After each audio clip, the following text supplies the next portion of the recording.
कि देखिएगा कि फटी धोती नंगे पांव, अगर आपके कलेजे में कोई हृदय होगा और आंसू के साथ वो धड़क जाता होगा तो ये कविता आपको मजदूर के प्रति सम्मान पैदा करने में सफल हो जाएगी। कविता है, देखिएगा कि फटी धोती नंगे पांव, एक मजदूर तहसील में जाके बोला, हुजूर जन्म का प्रमाण पत्र चाहिए।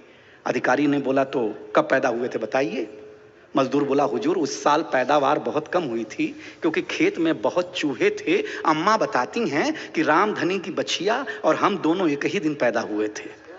रामधनी की बच्चिया और हम, देखिए पहले तारीखें नहीं बर्थडे की होती करती थी, पहले उत्सव होता था, इस बात पर होता था कि कौन सा घर बना, कौन सा कुआं खोदा गया, इस बात पर अपने जन्म को जोड़ लिया जाता था। तब सुनाता हूं कि फटी धोती नंगे पांव एक मजदूर तहसील में जाके बोला, हुजूर जन्म का प्रमाण पत्र चाहिए। अधिकारी ने बोला, कब पैदा हुए थे बताइए। मजदूर बोला, हुजूर उस साल खेत में पैदावार बहुत कम हुई थी क्योंकि खेत में बहुत चूहे थे और भगवान कसम बताता हूं रामधनी की बच्चिया और हम दोनों एक ही दिन पैदा हुए थे। अधिकारी बोला, अरे भाई जन्म का प्रमाण पत्र चाहिए, किसी से लिखवा के लाइए, प्रमाण चाहिए, जाइए किसी से लिखवा के लाइए। मजदूर बोला, हुजूर कुछ कीजिए ना, बिना प्रमाण के ही बना दीजिए ना, कुछ कीजिए ना, बिना प्रमाण के ही बना दीजिए ना। अब अधिकारी का जवाब और आपका आशीर्वाद, कुछ कीजिए ना, बिना प्रमाण के ही बना दीजिए ना।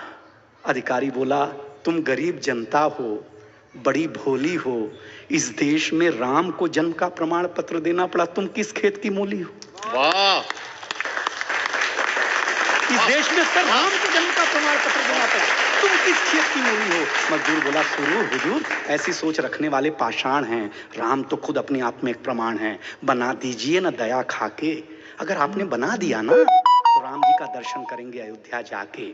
अधिकारी बोला, अच्छा तो एक बात सुनो ध्यान से, जाओ लिखवा के लाओ प्रधान से। हुजूर प्रधान, हे भगवान उनके पास नहीं जाएंगे, अगर गए तो वापस नहीं आएंगे। अधिकारी बोलो, वापस नहीं आएंगे क्या मतलब? अरे बोले, हुजूर अम्मा बताती हैं वो हमारी सड़क खा गए, हमारा शौचालय खा गए, हमारा आवास खा गए, उन्हीं के चलते हम इस हालात में आ गए। हुजूर हम उन्हीं की ये सब, हुजूर ये सब उन्हीं की मेहरबानी है, हम उन्हीं की लिखी हुई एक कहानी है।